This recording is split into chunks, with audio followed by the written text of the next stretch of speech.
वाह! तेलात टाकताच खारोडी तुमची कढईभर तयार होते. ज्याला जर भाकरीचं पीठ मळता येत असेल तर त्याला ही खारोडी अगदी सहज येऊ शकते. तर ही खारोडी मी एकदम साधी पद्धत केलेली आहे, प्रत्येकाला जमेल आणि ही खारोडी तयार करायची आहे. नमस्कार, मी वनिता. आजच्या व्हिडिओमध्ये आज आपण खारोडी कशी तयार करणार आहे ते दाखवणार आहोत. पण त्याआधी आपण खारोडीचं दळण कसं करायचे ते मी तुम्हाला दाखवते. तांदूळ घेतलेले आहेत, 2 ते 3 पाण्यामध्ये आपल्याला स्वच्छ धुवून घ्यायचे. हे तांदूळ तुम्ही रेशनचे घेऊ शकता किंवा जुना तांदूळ वापरू शकता. आता हे 3 दिवस मी ठेवून दिलेलं आहे. 3 दिवसानंतर जेमतेम मी 3 दिवसानंतर नाही काढत, 2 दिवसानंतरच काढते, कारण तांदळाला जास्तच आंबट वास येतो. आता हे तांदूळ परत स्वच्छ धुवून एका जाळीमध्ये कपडा घेऊन ठेवलेले आहेत. पाणी निथळलेलं आहे आणि उन्हामध्ये असं मस्त कडकडून सुके केलेले आहेत. आता हे खारोड्यांचं दळण झालेले ही व्हिडिओ मी अपलोड केलेली आहे. आता हे दळण झालेलं आहे. ही खारोडी करताना मला 8 ते 10 दिवस लागलेले आहेत, कारण दळण गिरणीमध्येच अडकून राहिलं होतं, त्याच्यामुळे एवढे दिवस लागले आणि व्हिडिओ करायला सुद्धा एवढे दिवस लागले. पीठ दळून आणलेलं आहे. आता आपण हे दळण 2 किलोचं होतं, तर मी ह्याच्यातलं हाफ केलेलं आहे, म्हणजे 1 किलो घेतलेलं आहे. आता 1 किलो पिठासाठी आपल्याला 2.5 लिटर पाणी वापरायचं आहे. मीठ घालायचं आहे. पापरखार 1 चमच आणि मीठ 3 चमच. त्याचबरोबर 1.5 चमच मी हिंग वापरलेला आहे. जिरं अजिबात घातलेलं नाही. आता जिरं तुम्ही एकदम बारीक पण करू नका, थोडं भरडसर ठेवा, पण मी जिऱ्याचा वापर केलेला नाही. जिरं तुम्ही वापरू शकतात.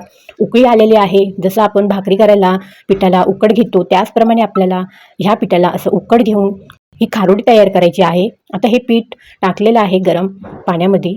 पातेलं आपण खाली घेऊ आणि एक प्लॅस्टिकची पिशवी घेऊ आणि त्याच्यामध्ये हे गरम गरमच पीठ आपण थोडं थोडं घेऊन मळून घेऊ आणि बाकीचं परत झाकण ठेवून देऊ.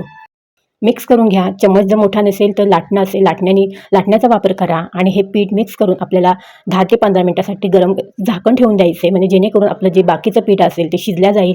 आणि हे पीठ 15 ते 20 मिनिटं झाले, जेणेकरून काय हात भाजणार नाही आणि पीठ मस्त तुमचं मऊ नरम होऊन जाईल. आता ह्या पिशवीमध्ये मी थोडं थोडं पीठ भरून घेते आणि बाकीचं पीठ तुम्ही उघडं ठेवू नका, झाकण ठेवून पॅक करून द्या आणि लाटण्याच्या सहाय्याने आपल्याला हे पीठ मळून घ्यायचं आहे, जेणेकरून तुमचं पीठ मस्त मऊ मऊ होऊन जाईल. गरम गरमच आपल्याला असं हे लाटून घ्यायचं आहे. मी तुम्हाला थोडं पीठ करून दाखवलेलं आहे, बाकीचं मी नंतर करेन आणि त्याची खारोडीसुद्धा मी करून दाखवेल. हे बघा पीठ कसं मऊ मऊ झाले आणि परत हाताने त्याला पीठ पाण्याचा हात घेऊन त्याला आणि हे पीठ मी आपण जे चकली बनवतो तो साचा वापरलेला आहे ही खारोडी तयार करताना. आणि ह्या खारोड्या तुमच्या उन्हाची काही गरज नाही वाटत, ह्या फॅनखाली पण मस्त सुकून जातात. आणि खारोडी अशी छान काढून घ्यायची आहे. ही बघा खारोडी किती सुंदर पडते आणि ही खारोडी आपण घरात बसून सुद्धा करू शकतो. उन्हात जायची काही गरजच नाही वाटणार आणि अगदी सहज तुमच्या या खारोड्या होऊन जातात. बऱ्याचशा खारोड्या मी करून घेतलेल्या आहेत. आता तासाभरामध्ये आपल्याला त्या पलटी करायच्या आहेत. ह्या फॅनवरच मी टाकलेल्या आहेत. आता ह्या पलटी करून घेते. पलटी करून झालेल्या आहेत, थोड्याशा ओलसर राहिलेल्या आहेत बघा तुम्ही. आता ह्या सगळ्या पलटी करून थोड्या वेळ ठेवल्यात मी. आता परत ह्या एका ताटांमध्ये मोठे परात असतील किंवा टोपली वगैरे असतील त्याच्यामध्ये अशा सारख्या लावून आपल्याला ह्या परत उन्हामध्ये ठेवायच्या आहेत आणि आपल्या अगदी सहज खारोड्या तयार होतात. कढईमध्ये टाकल्यास किती कढईभर खारोडी तयार होते आणि अगदी सहज होते. मंडळी, व्हिडिओ आवडल्यास नक्की लाईक, शेअर, कमेंट आणि सबस्क्राईब करायला विसरू नका. बेल आयकॉनचं बटन प्रेस केलं तर माझ्या नवीन येणाऱ्या व्हिडिओचे नोटिफिकेशन तुम्हाला नक्कीच दिसतील. धन्यवाद.